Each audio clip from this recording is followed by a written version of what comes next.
relevant to Canadians, and I can tell you that nothing seems more important to Canadians right now than standing up for our sovereignty and our independence as a nation. Trudeau basically said he was going to complain to Charles about the bullying by Donald Trump. As you know, Trump has been mocking Canada relentlessly, calling it the 51st American state. So it seems Trudeau decided to complain. Charles may seem like a strange person to complain to, but for some reason, even though it's 2025, he's still technically Canada's head of state.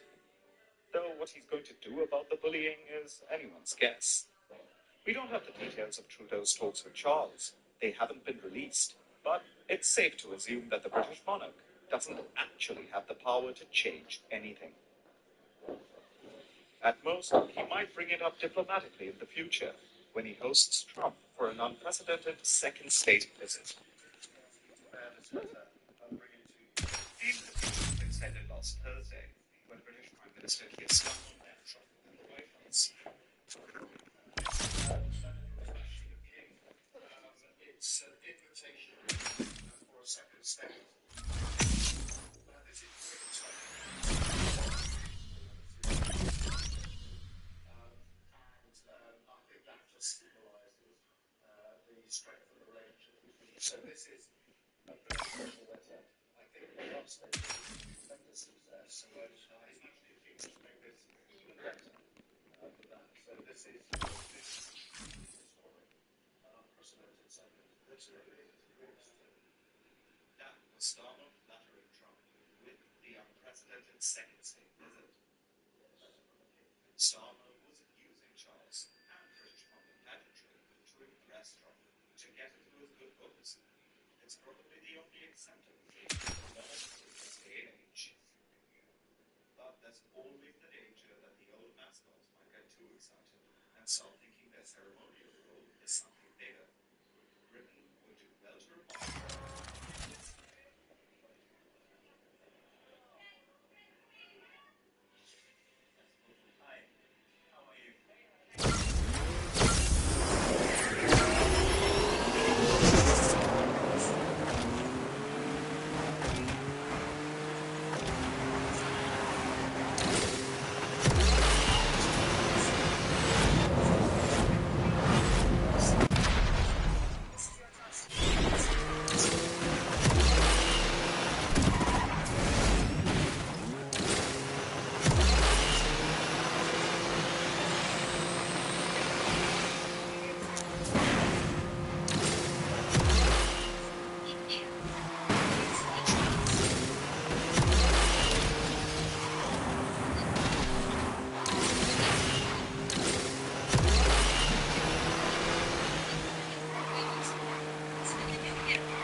Just in the third month of 2025, yet one name dominates the AI conversation. DeepSeek, the Chinese AI firm that rewrote the rules. DeepSeek launched low-cost AI models. They matched their Western rivals pound for pound. In doing so, they shook the very foundation of Silicon Valley.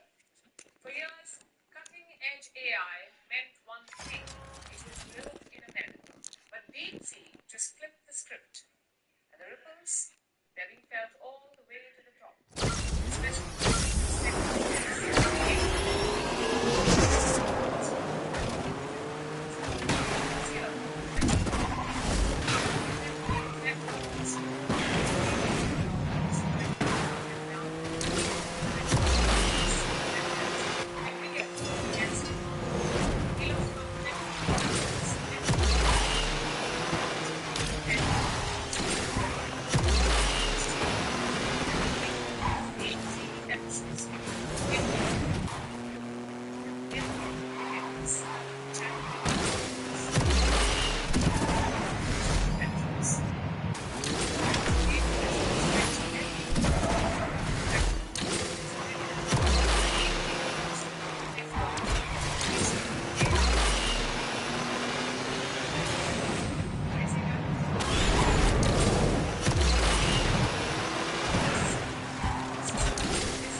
DeepSeek trained its models on open source AI systems, the ones from Meta, Alibaba, and others. And the models that DeepSeek created were powerful and efficient. This is what has inspired other companies, especially small AI startups. They are now using distillation to create their own AI models. And bigger American firms are also doing it. They're scrambling to refine their models. Meanwhile, China is moving to protect its advantage. Let me show you this new report which says Beijing has a new diktat for its AI leaders. Avoid travel to the United States. That's what China is telling its AI policies.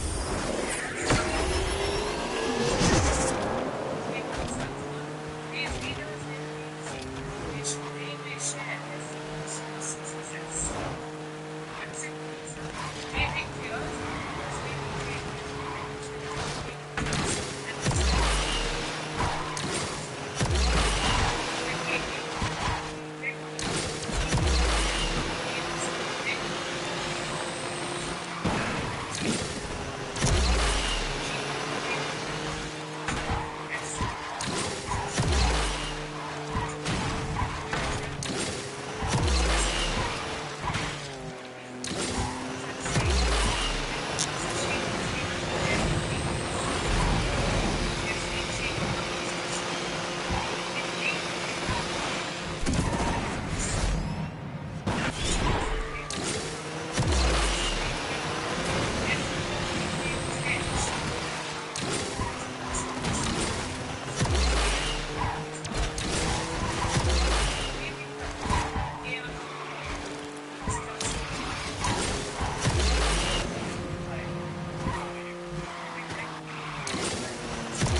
and one word to describe your equation with Thanos movie. As India and France work together, are you creating a new era of common life in the technology space? Sometimes so in life, I guess, if you want to do it, it's not always the nicest way to go about it. That's not me speaking up for him. I'll repeat at the beginning of today's show what I said throughout yesterday, which was, I don't happen to have to like everything about the Orange Man baby. But I'll tell you one thing I do know. He gets more done in 5 weeks than I would think most governments do in 20 years. And I put it to an ex-defence minister, Sir Gerald Howarth, yesterday on this programme and said, you know, you're all slagging off Donald Trump. Why did you cut? Why did you cut defence? Oh, well, no, you cut it. Suddenly, in 5 weeks, we're spending more. That has to be a problem. Ukraine's President Volodymyr Zelensky says his country is ready to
America has become a selfish country.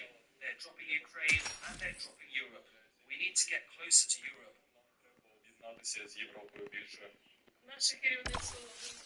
Leaders are to blame for most of it. We're so dependent on outside support. They should have been more diplomatic. I'm happy that America has stopped the aid because that will stop the war. If you stop refueling a car, eventually it will stop. Before the freeze was announced, President Trump made clear again that he wanted Zelensky to reach a peace deal with Russia's Vladimir Putin. We have to make a deal, and the deal can be made very fast. Что есть?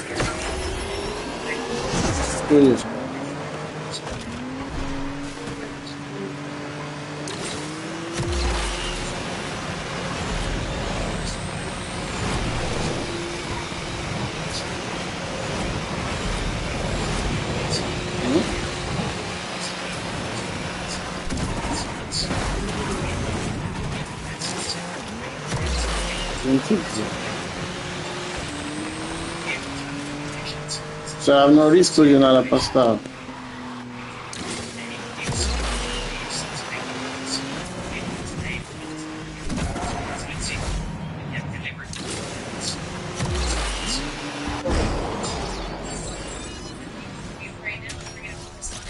Ну, пацаны. Saying he's ready to work under Donald Trump's leadership to get a peace that lasts. Starting negotiations ASAP, making suggestions of his own of what a truce could look like, saying that he's ready to sign a minerals deal whenever and wherever, basically. Is this Zelensky groveling to Trump? I don't think it's as groveling as Trump probably expects and wants. The altercation in the Oval Office last week regrettable. He remembered the fact that it was Trump who gave Ukraine Javelin missiles on his first time in office, but beyond that there wasn't much in the way of being more obviously kind of the one to say sorry to Trump, so I'm not sure this will do it, but certainly this is.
To secure this front line, but certainly there is a sense that Europeans might be scared by those pictures from the Oval Office into actually taking action and taking maybe some decisions that are going to be unpopular at home, asking their population to spend more for defence and also to send people here to Ukraine. Yeah, you say Europe is scared, maybe even more so after the suspension of US aid to Ukraine. What do you expect the immediate effect of that to be, especially on the front line? So there are different estimates, but we also say it will take 2-3 months to really be felt. We understand that intelligence is still being shared, which is crucial to allow Ukraine to use what little it has wisely and in a targeted way in terms of missiles, seeing where Russia is about to attack. But certainly Europe is ramping up the kind of more basic stuff like artillery shells, but in terms of the high-tech stuff, particularly missile systems, or the kind of intelligence from satellite, that is all something that Europe for now hasn't been able to place. And that's going to be very, very tough for Ukraine to get hugely more resources to achieve that. So it's going to be difficult. That's DW's Nick Connolly in Kyiv. Thank you. Angebote bei X-Markt. Kindheitserinnerungen zum Anbeißen. Reiniki, so gut, dass selbst Oma neidisch wird. wäre für nur 1,29 €. Nichts macht. Einfach anders. Let's take a closer look with Justin Crump. He's a British Army veteran CEO.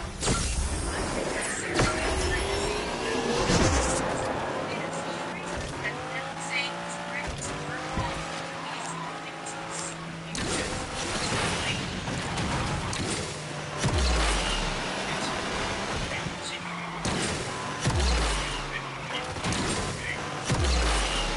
These are things that should happen.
So, instead of aid remains suspended, the U.S.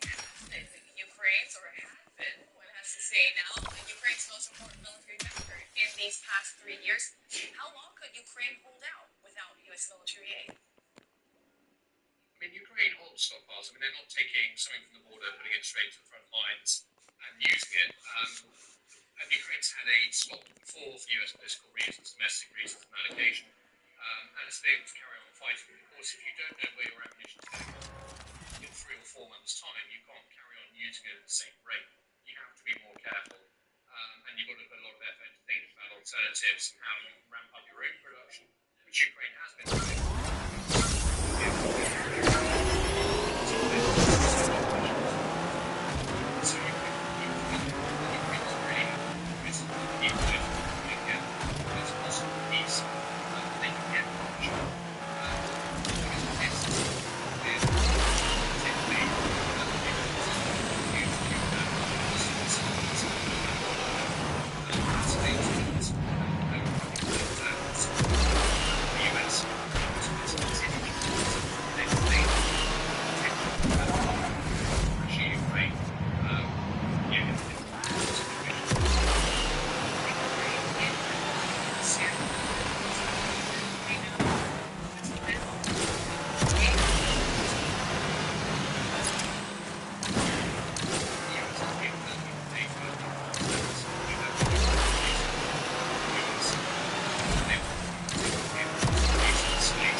cities, there's no sign of Russia letting up.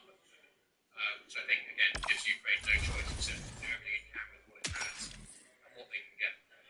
Talking about what they can get, EU Chief Ursula von der Leyen has just presented a plan to mobilize 800 billion euros for Europe's defense and to help provide immediate military support for Ukraine in light of that U.S. decision, even though she didn't mention Trump and what we just learned overnight. How far could that go to fill the gap? I mean, a long way. I mean, the US, Trump misrepresented the amount of help the US has given.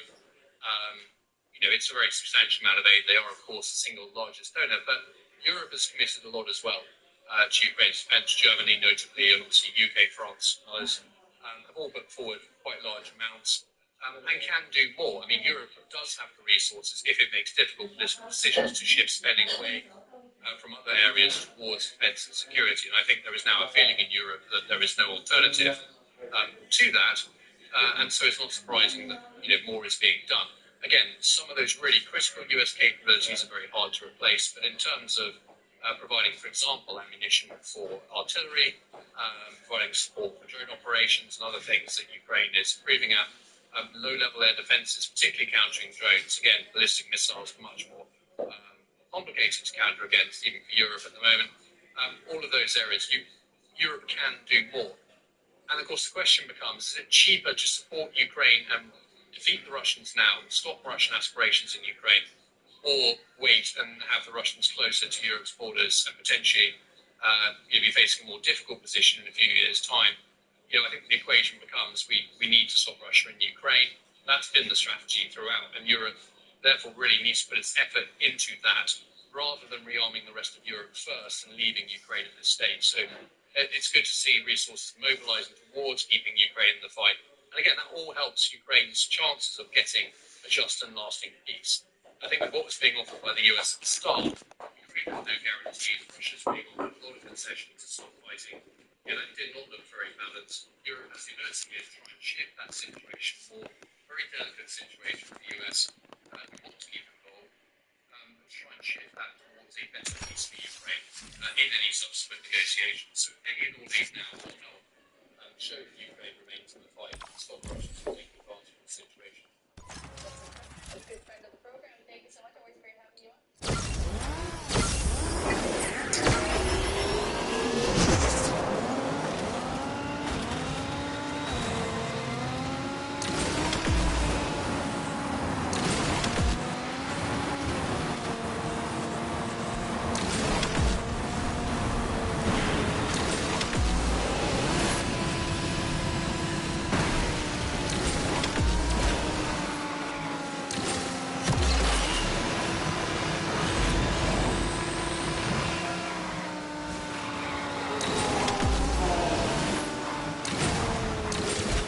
Detalhe.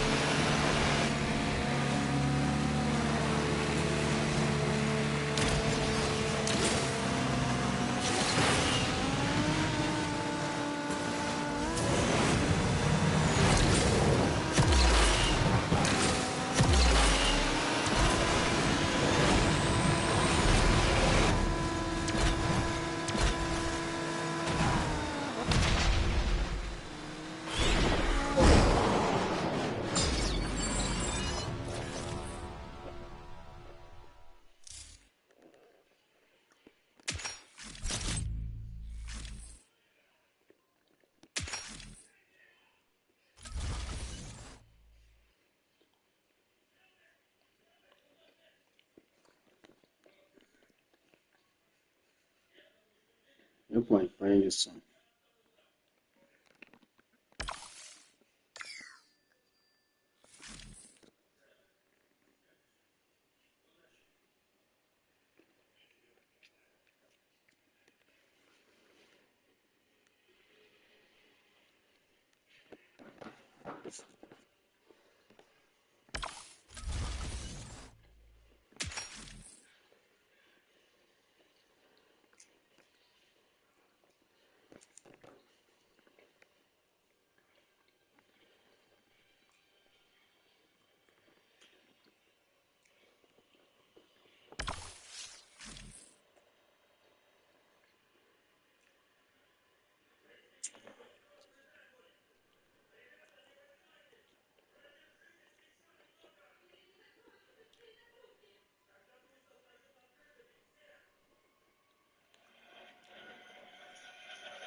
playing hard. Right now, you're We're playing serious. cards. Yes, friend. You're playing I'm cards. serious. You're gambling I'm the with president lives of of the world. millions of people.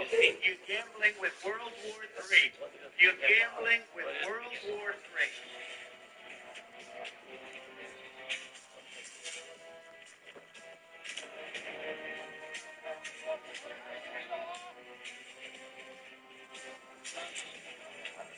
Truman president, $350 billion. You gave military equipment.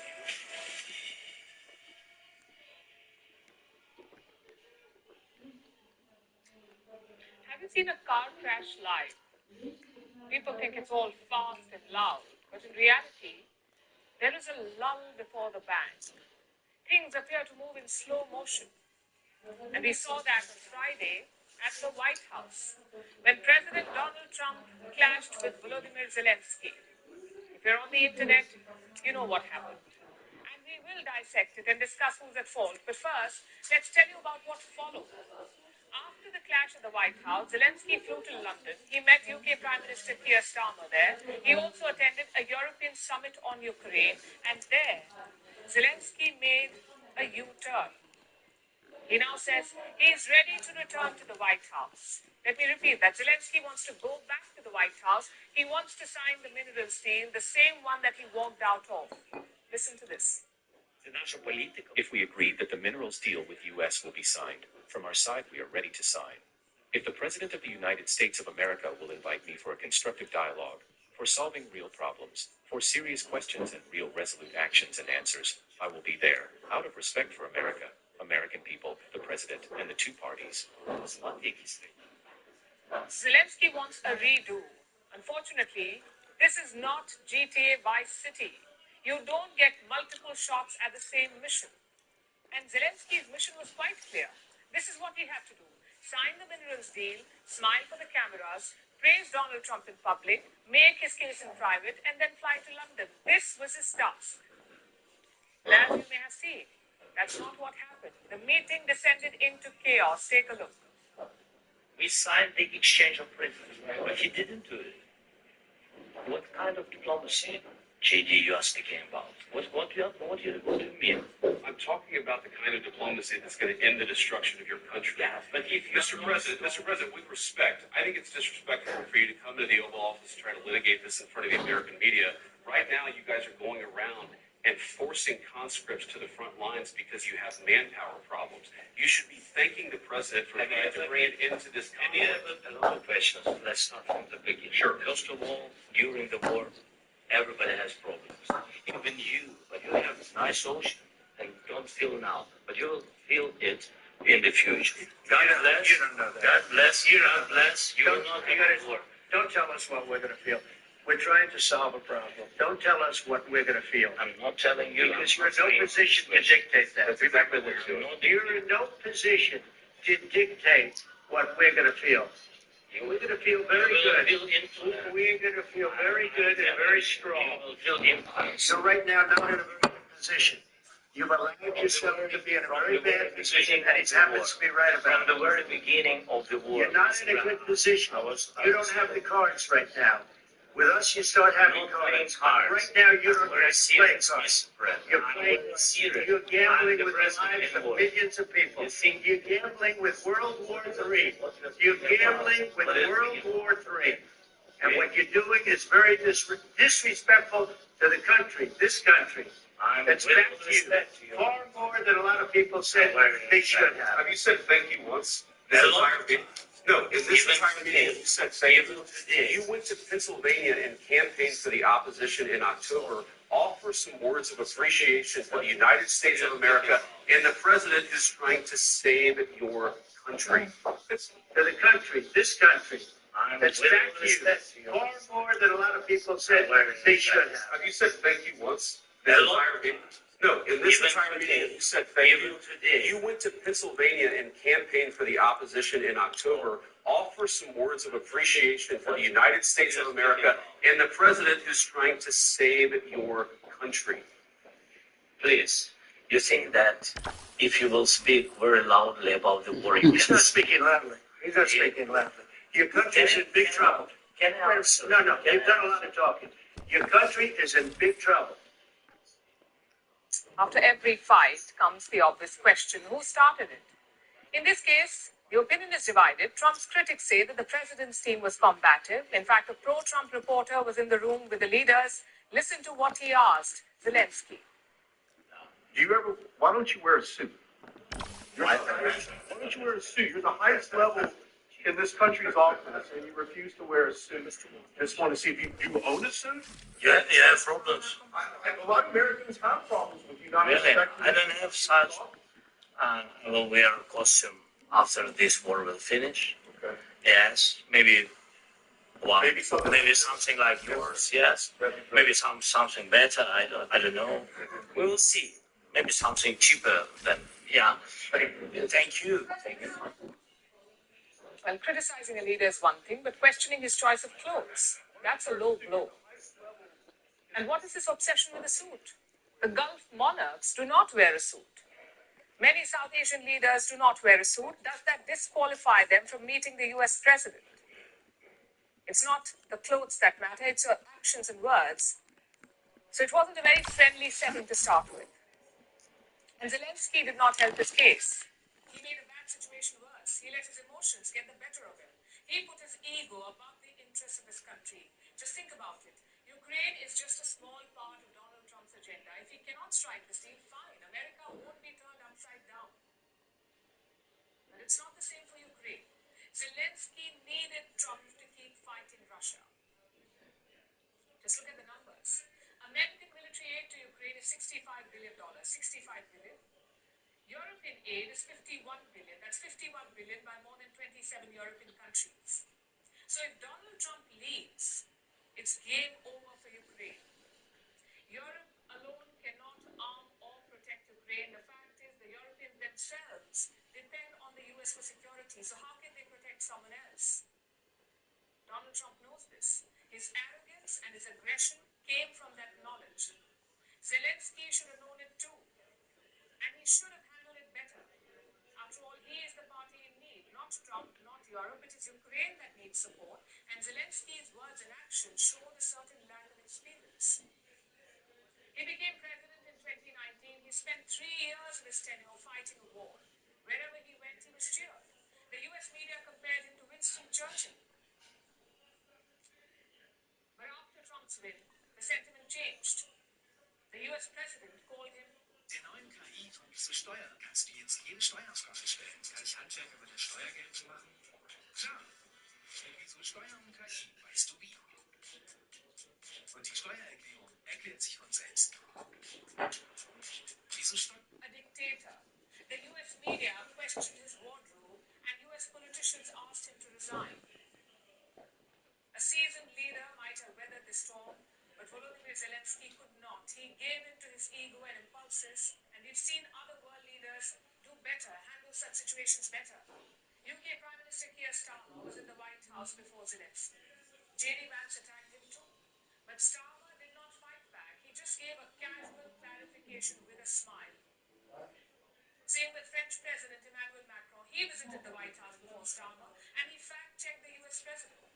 Again, not in a combative way. He did so with a friendly tap on Trump's hand. So my point is quite simple. Words and gestures matter, especially for someone like Donald Trump.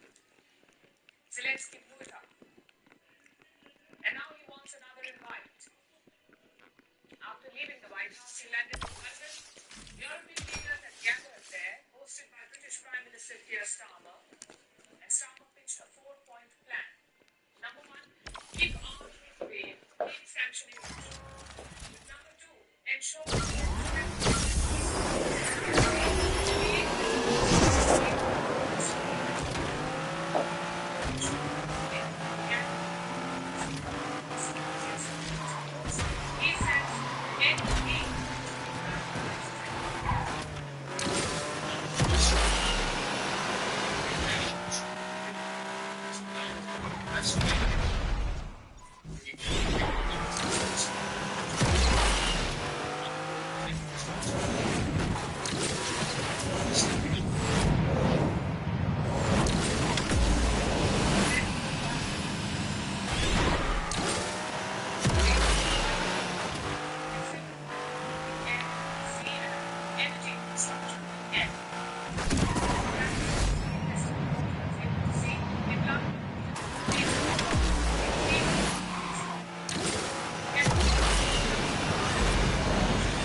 Thank you for being here. Namaste, Mr. President. Bharat ke logon ko meri namaste. How many people generally follow you?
Negotiations.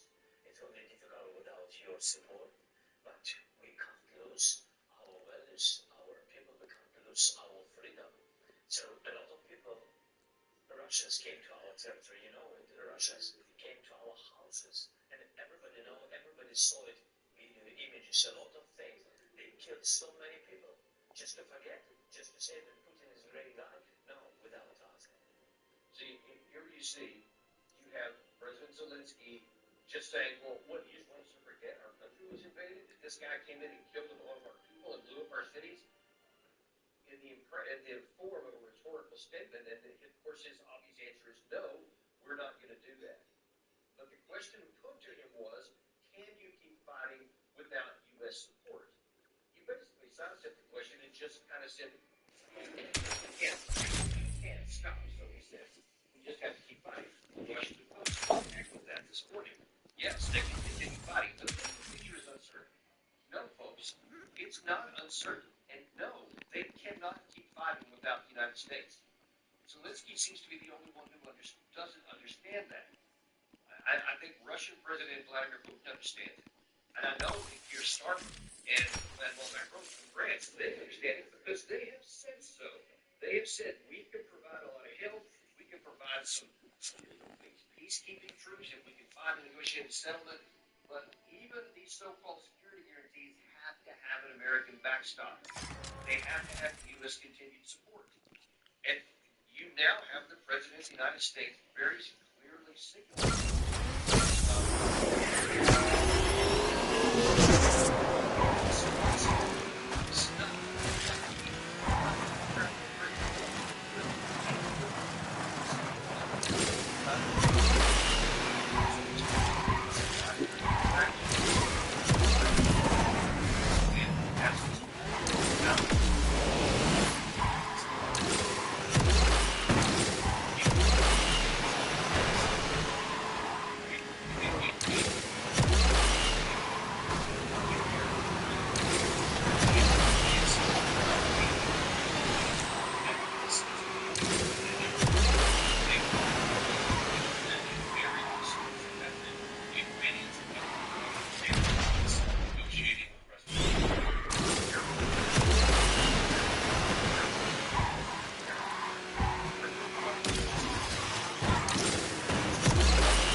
It's polarized. None of their people are involved. It's only Ukraine people who die. So they'll go as far as it goes with that. But everything hinges on can the Ukrainian armed forces continue to survive? Because that's what's so it's getting short shrift here. People that talk about this with enthusiasm on the Western side seem to go back and understand the consequences and the cost living on the Ukrainian men. That's what gets ignored. They want to stay up here with the conceptual like Zelensky does. Doing the same thing. We have our freedom. We were invaded. This idea, this concept. We were the victims here, so we have to keep. It doesn't matter what you want to do. It matters what you can do and what you can't do.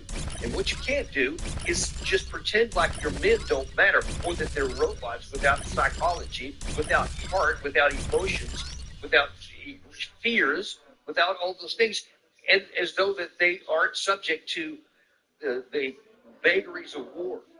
And if let's just look at that for a second. Brett Baer specifically asked him, can you fight without the Americans? Now, the support has actually been paused. They haven't stopped it yet. They're using that word pause, I think, for a very good reason, which you saw Vice President Vance say right there was in order to bring it back to the negotiating table so that we can talk. That's where because he wants to end the war. He doesn't want to do what the Europeans do. Yeah, we'll just keep supplying you stuff and selling you stuff to Ukrainian, etc. The United States that are opposing the president say, no, you should just keep on supporting this, oblivious to the cost in blood and treasure, permanent loss, Ukrainian people, nothing that they'll never get back. But the president seems to be very sharply focused on that. But if you want to know some of the impact that this could have on the Ukrainian armed forces, consider what happened in Afghanistan.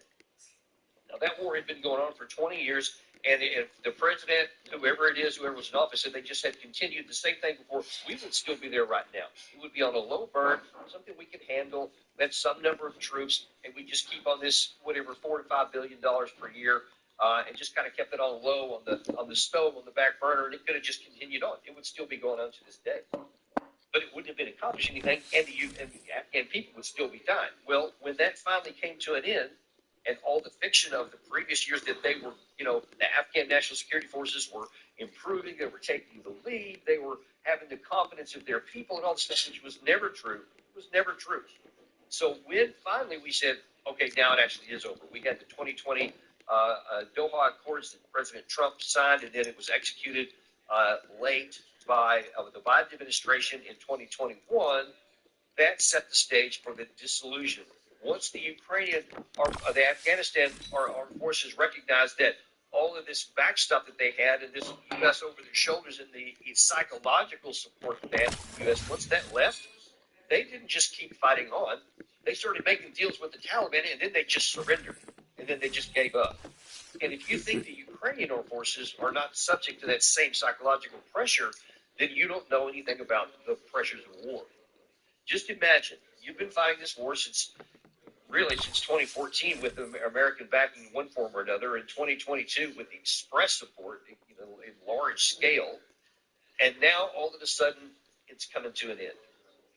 You see the Russians are continuing to advance. You see the Russian industrial capacity continuing to enlarge. You see the number of Russian troops continue to grow. And now all of a sudden, you don't even have the support of the United States. And so now that you know, most of the soldiers do, that the best that the Europeans can do is to give a small percentage of what would be necessary to have a shot at holding the line. They haven't held the line since November of 2023. You understand that? Since November of 2023, Russia started on a slow grinding advance that continues to this day. So they have not stopped them with everything. They remember that infamous $61 billion that the U.S. gave in early 2024 that they had been trying. They said this would make a difference. It literally made no difference at all. European Union keeps saying all these packages have hit. It has no impact on the battlefield. They introduced Storm Shadow missiles. They introduced ATACMS long-range missiles. They introduced F-16. None of it made any difference. Russia continued to advance. Now, just imagine those soldiers who see with all of that stuff they did get, now all of a sudden it's going to be linked into only what the Europeans can have, and they know that that's a fraction of what they need. Do you think that they're just going to continue to say, we'll still fight every day, we'll continue to be slowly ground until we're dead? There's some estimates are, I think the General Budana from Ukraine has said that they could probably last 6 months without war. That implies that they would fight literally to the last man, and then all of a sudden there would be an army. But that's not how reality works. How it actually works is that at some point before that, before it gets down to critical mass, the rest of them are going to say, I've seen everyone die here, and the war is already lost. Now the Americans aren't here. I mean, it's self-preservation that at some point these guys are going to say, screw this. I'm not going to literally commit suicide so that the loss is here instead of the loss is here. And it is going to be here. It is going to happen. So if this loss is coming, and it's going to be here, meaning that Russia will have whatever it chooses to fight for on the battlefield, whether you're dead or whether you're alive, it's going to go there. Then there will come a point, there will almost certainly come a point, to where either enough troops have been killed where they can't hold the continuity of the line, and it breaks just by sheer size, or because they finally say, I've had enough, and then they just bolt and they leave and they abandon the battlefield. That's also one of those two things is going to happen. To full certainty, one of those two things will happen. And so for the Post to think, yes, well, they can go on for some time, ignores all of the human components in a war. It's not just about how many men you have, not just about how many machines, how much money you give, how much ammunition. Those are all elements of it. But at the core, it's about men. And all of the people seem to be ignoring the men except President Trump. So he's focused on that. So now then, continuing on with what Vice President Vance said there, he said, listen, what we're looking to do right now is get back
strategy without doing exactly what I just told you. And yet, the Ukraine side isn't.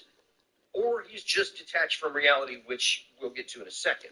But if anyone is confused on where President Trump stands on this is what he said on Friday after the big debate.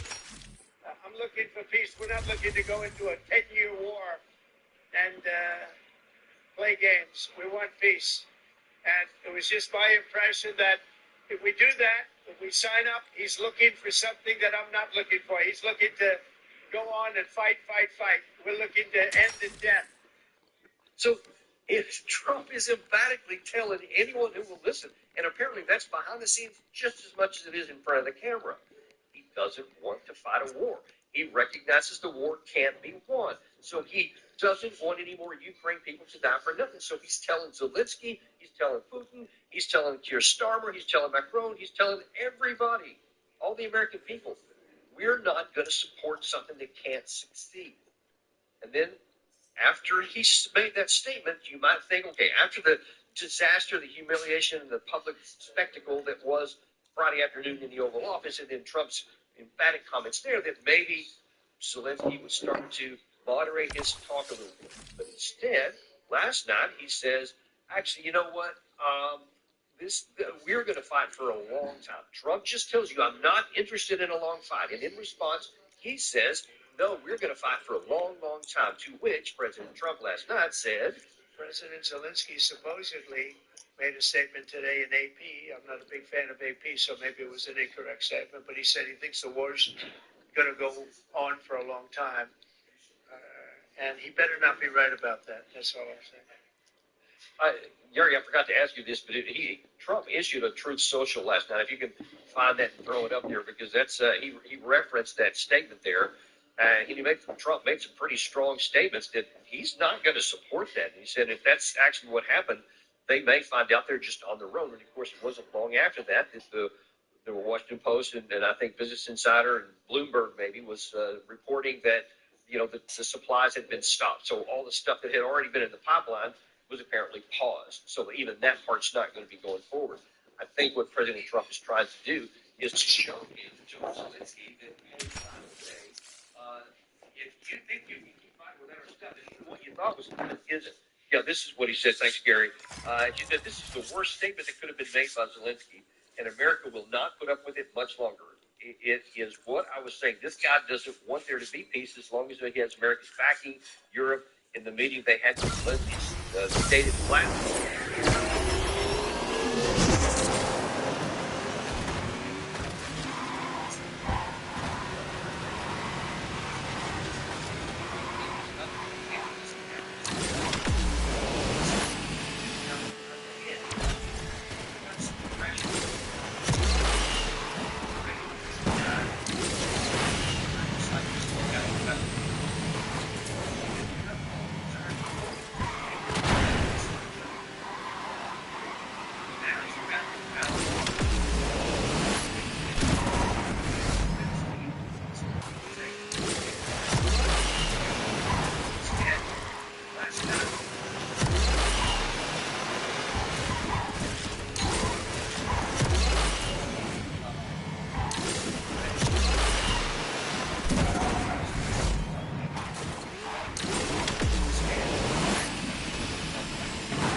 Stop the war where it was and preserve the lives of his people. And just imagine if what he said was accurate, there's just absence of security guarantees. So he wanted, if we had security guarantees, there would have been World War III already. Trump is emphatic that there is not going to be World War III charge, and certainly not on a case like this. He's not going to play this. He's showing with actions he means what he says. But let me tell you another history lesson here, another thing. Let's don't stop just about 2022 or even the Crimea issue. Let's go back to 2015 and the Minsk agreements.